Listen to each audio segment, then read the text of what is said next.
matagutlo, matagadlaw. Adunay mga panghitabo dito sa kauluhan, panghitabo sa gawa sa atong nasod, ug adunay mga panghitabo dinhi sa atong dapit. Mga panghitabo nga mao'y makapaikag sa katawhan, nga mabinantayon sa lakat ug dagan sa panahon karon. Itanyag ning istasyon DXSR ang 7 o'clock Breakfast News.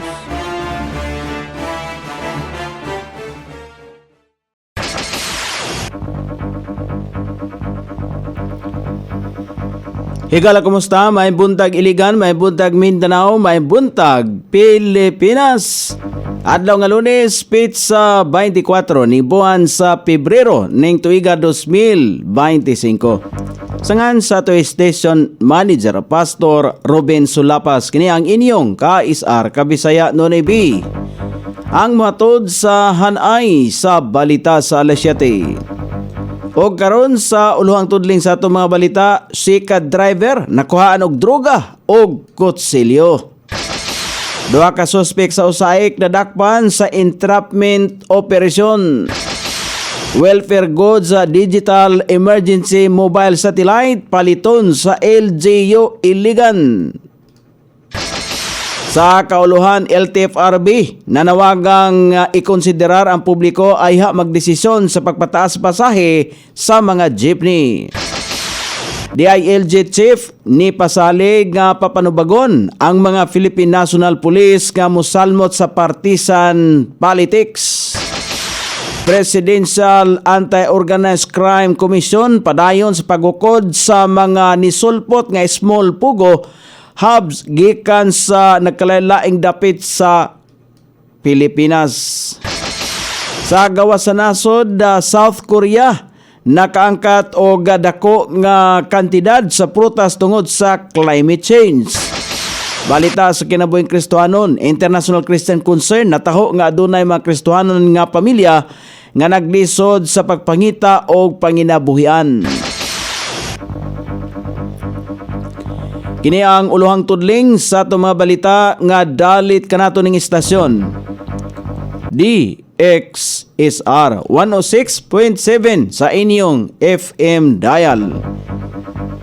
Ang bugtong radyo sa dakbayan siligan nga nagsibya sa balaang kasulatan, pinasubay sa inspired and preserved, not simply dictated King James Version sa Anchor Broadcasting Corporation.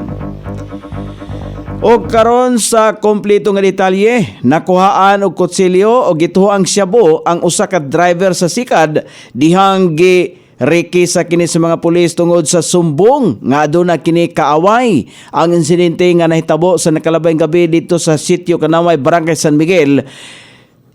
Ning dagpayan sa Iligan ang suspek nga si alias Mil, taga Zone 2, Barangay San Miguel. Sumala pa sa suspek, gisugo siya sa pagbaligya og droga. Og mipahayag siya nga mo kooperar sa mga otoridad aron masikop ang nagsugo kaniya. Gidala sa Police Station 1 ang suspect din gipasakaan og kasong paglapas sa Comprehensive Dangerous Drugs Act og batas pambansa bilang 6 o paglapas sa balaod nga gadili sa pagdaladala og mahait nga hinigiban sa pampublikong lugar. Gidakop ang duha ka ginang sa Zone 8, Barangay Bagong Silang, sakop ni Dakbayan sa Iligan sa entrapment operation nga gilusad sa Iligan City Police Office sa Task Force Usaik, ICMF, SWAT, Iligan City Police Station 1, RECU 10, Llano del Norte PCRT, WCPC, MFW, CSWD Iligan City o DSWD Region 10 niadto nakalabayng hapon. Ang suspect ang duha sa online sexual abuse and exploitation of children o USAIC o paghimo og anti-child sexual abuse o exploitation materials. Gipatuman usab ang search warrant nga giisyu sa Regional Trial Court Branch 4 aron masusi ang computer data sa mga suspek. Sa naluwas usab ang duha ka mga batang babae ug usa ka batang lalaki. Gidala ang mga biktima sa CSWD Children Assessment and Processing Center aron maatiman. Aprobado na sa konseho ang giduso nga resolusyon ni Konsehal Ramil Imburong, Committee Chairman sa Disaster Risk Reduction and Management, nga gamiton sa pagpalit og welfare goods ang sobra sa lokal na Disaster Risk Reduction and Management Fund sa miaging tuig. Magpalit usab og digital emergency mobile satellite. Mainumduman nga mipahigayon ang mipahigayon ang Iligan City Disaster Risk Reduction and Management Council og meeting diin gisugyot ang pagpalit og welfare goods, samtang magpalit usab ang konseho og digital emergency mobile satellite nga nagkantidad og 27 milyones pesos aron aduna gihapoy paspas nga komunikasyon bisan mawala ang signal sa mga telecom company. Kinahanglan kini aron makapangayo og tabang o makaresponde sa ubang mga lugar. O karon sa balita sa kauluhan nga mabasa sa nagkalain-laing gulas pamantalaan karong adlaw nga nahipo sa lawak balitanan ning istasyon. DXSR 106.7 sa inyong FM dial. Ang bugtong radyo sa dakbayan siligan nga nagsibya sa balaang kasulatan, pinasubay sa inspired and preserved, not simply dictated King James Version sa Anchor Broadcasting Corporation. Nanawagan ang Land Transportation and Franchising Regulatory Board, LTFRB, nga kinahanglan usab nga ikonsiderar ang mga commuters sa pagdesisyon mahitungod sa petisyon sa pipila ka mga transport group nga taas pasahe nga 15 pesos sa mga pampublikong jeep. Sa usa ka pahayag gipahinumduman usab ni Senador Win Gatchalian ang LTFRB nga samtang gihunahuna pa ang 15 pesos nga fare increase nga hangyo sa mga jeepney driver tungod sa padayon nga pagtaas sa world prices sa mga produktong krudo, kinahanglan usab nga sumala pa nga hatagan og konsiderasyon ang mga commuters nga mogamit sa public transportasyon. Mahimong ang increase sa pamasahe ang hinungdan usab nga mapakunhuran ang kita sa mga underprivileged nga katawhang Pilipino o sa mga minimum wage earners nga dili paigo ang kita sa usa ka adlaw. Ni pasalig usab ang LTFRB nga gilayon silang magpagawas og resolusyon sa bulan sa Abril tungod kay sa pagkakaron padayon pang gitun-an sa ahensya, samtang gipahinumduman usab ni Gatchalian ang LTFRB nga ang kada piso ang mahinungdanon alang sa mga kabus nga sektor sa nasod og malaumon ang senador nga tan-awon og mayo sa LTFRB ang duha ka bahin ay mo pagawas og pinal nga desisyon. Kung pagatugutan usab sa LTFRB ang petisyon sa mga transport groups, mutaas og 2 pesos ang regular nga pamasahe sa mga jeepney nga kon karon anaa sa 13 pesos ang mamahimo na unya kining 15 pesos, samtang sa mga electronic jeep usab nga gikan sa 15 pesos mamahimo na usab kining 17 pesos ang regular nga pamasahe. Ni pasalig si Department of the Interior ang local government ay LG Secretary John Vic Remulla nga kasuhan ang bisan kinsang miyembro sa Philippine National Police nga malambigit sa partisan politics. Sa usa ka pamahayag, gihatagan og katin-awan usab ni Remulla nga ang iya ang gipanaad nga ipatuman ang balaod batok sa Philippine National Police personnel nga mamahimong bahin sa politika. Gipatina usab ni Remulla nga ang pagpaningkamot usab sa DILG sa mga kasong gipasaka batok sa mga tiwaling opisyal nga nalambigit sa 990 ka kilogram sa drug haul nga nagkantidad og 6.7 bilyones pesos niadtong 2022, samtang sumala pa kang PNP Chief General Romel Francisco Marbel nga ang kapulisan ang magpabiling apolitikal, imparsyal o nakatutok lamang sa pagpabilin sa kahapsay. Gisiguro sab ni Marbel nga diin niini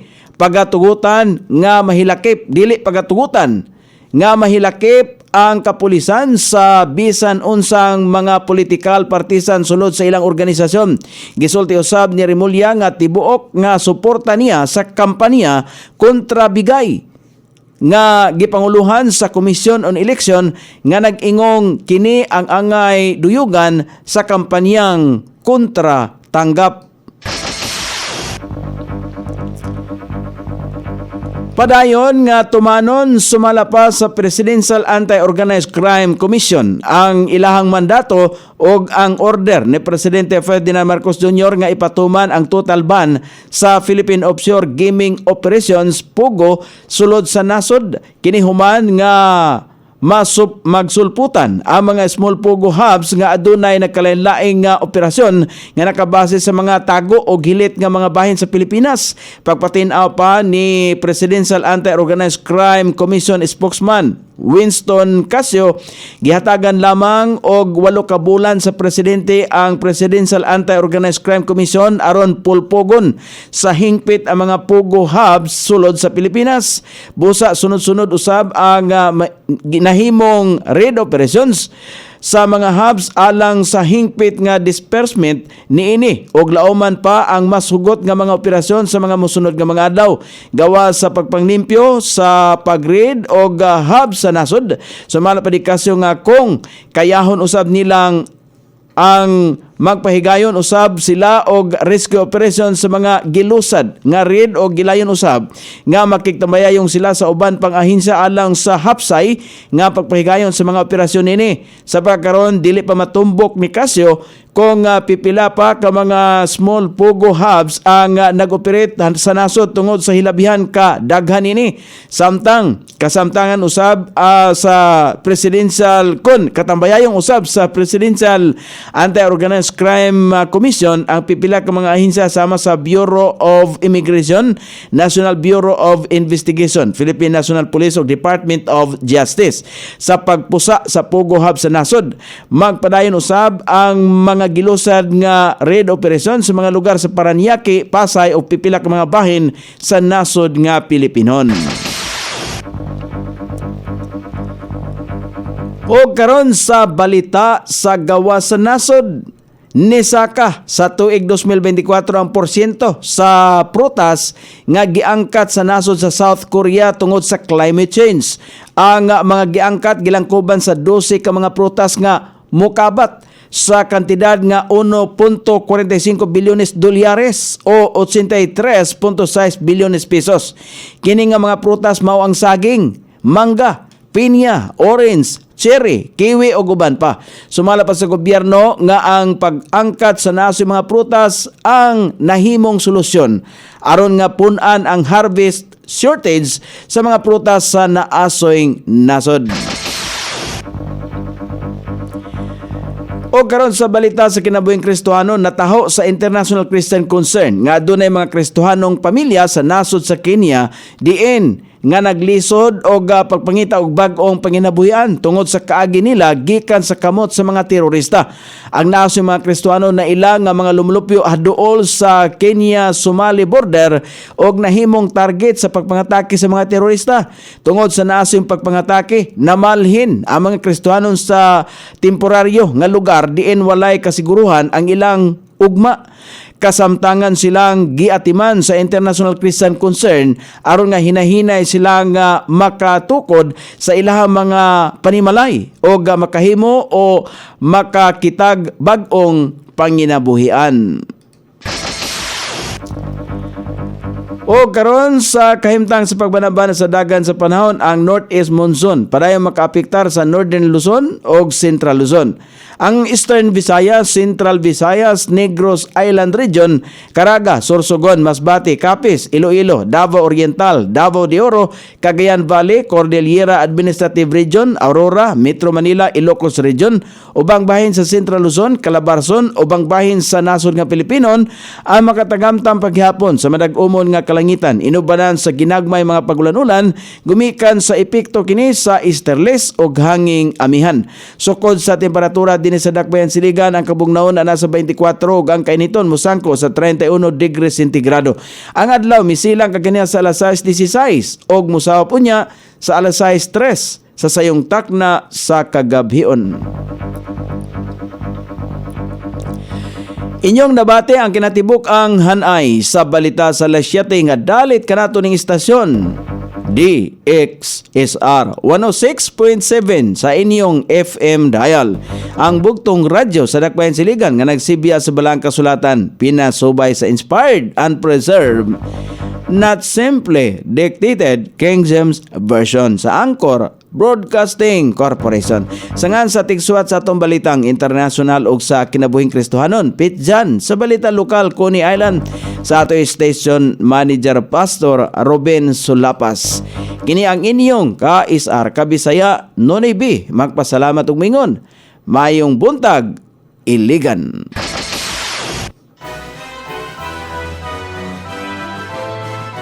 Inyong nabati ang 7 o'clock breakfast news hangtod na usab og mga adlaw sa samang takna o sa samang istasyon. Daghang salamat sa iyong pagpaminaw ug maayong buntag.